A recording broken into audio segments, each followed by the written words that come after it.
So in today's video, we're going to talk about something that we don't talk much about on this channel. Eric and I are primarily landscape photographers, I would say. But there are occasions, maybe we're shooting portraits or there's a family event or we're hired to work a party or something we're going to be shooting people when you want to use a speedlight.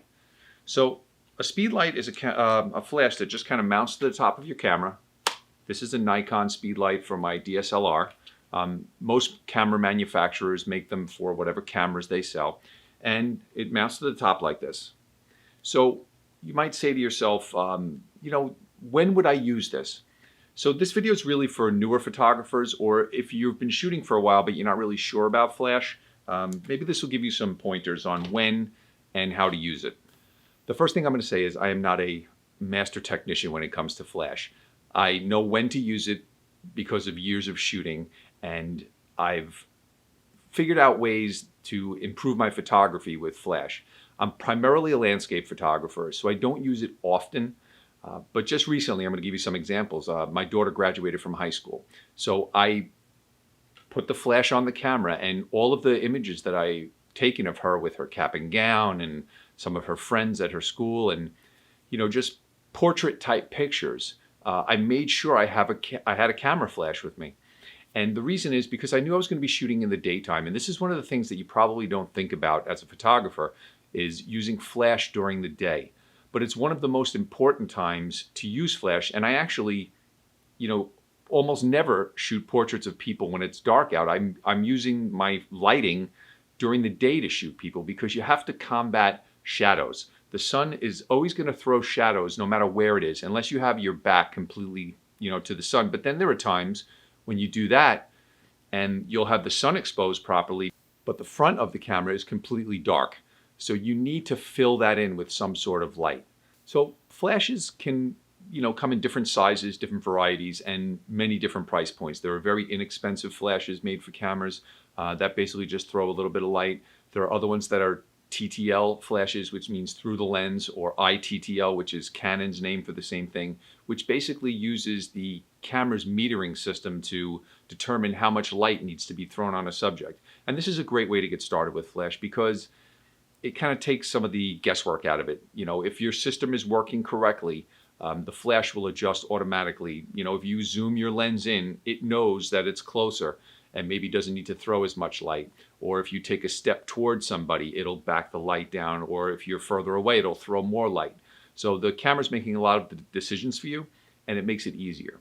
But really, all you're trying to do with flash is just even out the light on your subject. That's what it is. There are other ways to use flash where you can backlight people, and you want to, put soft boxes on the side, and it creates a very soft light. That's not what this is about. This is more a beginner tutorial. We have shot with soft boxes, and Eric has a very elaborate studio setup at his house. He's got, a 4-foot soft box. He's got 3-foot soft box 2s. We have small soft boxes that go on these speed lights. So we have done shoots together where working for schools and different events where we had to bring these soft boxes, and you get a consistent, even light. So if you're cranking out photos in like a portrait type setting, where maybe like school photos or things like that, where you just want to crank out the same image over and over and over, this is a great way to do it because it's reliable, they don't heat up, and they fire really quickly. But speed lights are a more portable, not as powerful, but still very useful tool to have in your camera bag. So I'm just going to give you some examples of times when I've used flash. We were recently at the beach, and I wanted to take some pictures of my girls just goofing around and, just having fun, some family photos. And I made sure I had the flash on me, and you could see in these images that there's a nice even light. If I didn't have this, I'd be having, shadowing, or their faces would have been dark because it was towards the end of the day, the sun was setting. So I really enjoy using this. And on the back of the flashes, on most of them, there is there's settings where you can back down the flash, like an exposure compensation like you have on your camera. There's flash compensation. So this speed light, it's a Nikon SB800. It has it on the flash, and it also has it inside the camera. So when the camera's mounted, the flash is mounted to the camera, I can actually, I hold down this button here, and then I can adjust the amount of light. So if the camera is telling me this is what it thinks, you know, the amount of light, and I look at it and I say that's too bright, I can compensate for that and actually drop it down a stop of light in third increments if I want. Now, this is very useful because then now you're taking some of the control back from the camera. Now you can also shoot in manual mode, and every flash is a little bit different, but it steps up gradually in increments. So as you're setting up, now this requires a little trial and error, or if you're used to using them, you may know where your starting point is. But if you're new to this, you may say, okay, I'm going to put the flash at half power and I'm going to be this far away from someone. And you take the shot and it might be perfect, or it might be too bright, or it might be too low. And then you can adjust manually the settings. Now the problem with this is if you move around and you're outdoors and you step into the shade, those settings are going to change. You may need to throw more light or less light. So when you're shooting in manual, you have to have a pretty good knowledge of the camera and how everything works together and be able to quickly change your settings.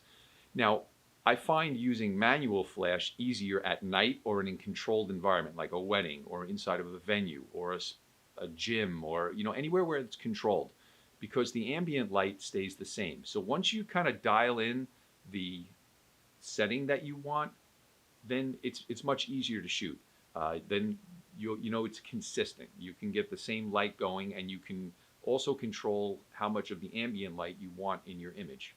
Working with flash on the camera is something that I think every photographer should try to learn a little bit. Now, like I said, I'm not fantastic at it, and there is some, there are times I go months without pulling the flash out, where I'm shooting landscapes, or I'll go on a photo trip somewhere, and I'm not taking pictures of people. It might be a city skyline, or we might be doing work for something where it's a restaurant or food photography and those things. And I sometimes I'll use flash in that situation, sometimes I won't, but there are many times where I don't use a flash for a long time. So when I put it back on the camera, it takes me a second to get my act together and try to figure out what I want to do. But don't be afraid of it, because the more you use flash, the more familiar you'll become with it, and you'll see how it makes your photography better.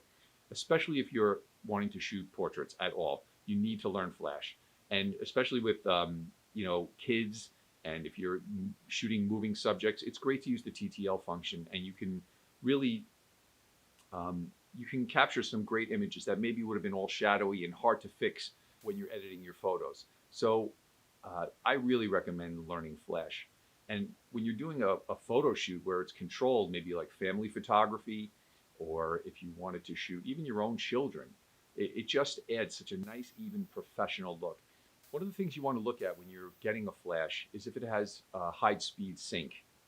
And you may not know what that term is, but it's something that I use all the time, especially during the day.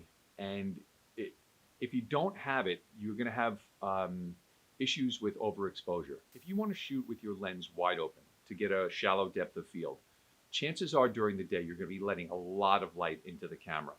So when you attach a flash to the camera, in those situations, you might have a shutter speed of 1/4000th of a second in order to, cut down all that light that's coming into the camera because you have the aperture wide open. So now when you put a flash on your camera, you can't, the flash won't actually fire, where you'll actually see any of the difference at that fast of a shutter speed. So better flashes will have something called high speed sync.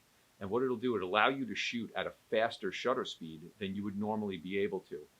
If you don't have that built into your flash, 1/250th of a second is about as fast as you can go before the images start to get overexposed when you're shooting with flash. Anything above that, it just doesn't work out. I think that's right anyway. I'm trying to remember all these numbers. But high speed sync is something that you want to get. Now, I bought a Yongnuo cheapo flash. It was, I don't even think it was Yongnuo. It was a EDS. I don't even know what it was. Some off-brand. I paid like $50 for it. I did a video on it a couple of months ago. It didn't fire right. The TTL didn't work. It said it was supposed to. It was a real piece of garbage. I took it on one trip with me, and to me, it was just like a total loss. I don't use it at all. And I just bought, and I didn't get it yet, I just bought a flashpoint Speedlight that's made for Nikon. Now I have a Nikon Speedlight, but they're expensive, and the newer ones are getting very expensive. So I wanted to try an off-brand that was a better off-brand. So this flash is about $269. It's made for Nikon DSLRs and mirrorless cameras, and I'm hoping, because it had stellar reviews online, so I'm hoping that this flash is going to give me what I'm looking for at a better price point. So I'll let you know about that. I'll do a review on the flash after I get it and I've used it for a little while. If you guys have any questions, ask them in the comments, because I'm not really sure what the pain points are for people when they're using flash. Is it just fear? They're not sure which one to buy? Do the settings mess them up? Because you have a lot of settings on the flash, and then you also have settings in your camera for flash. So you have to kind of get those going together also. So I just wanted to give you a basic idea of why I would use flash and situations that I would use it. So I hope some of the images that I put in here gave you an idea of how it can make a difference. And it's something that you want to maybe add to your photography. Okay, I'm going to drop the video that I was just talking about where I was having some trouble with the flash there. And then I'm going to link our photography playlist here. So you can, if you're learning photography, maybe some of these videos can actually help you get going with some of the nuts and bolts of photography, the basics, like the different settings and things like that. All of that stuff can be very confusing sometimes. Okay, see you in the next video.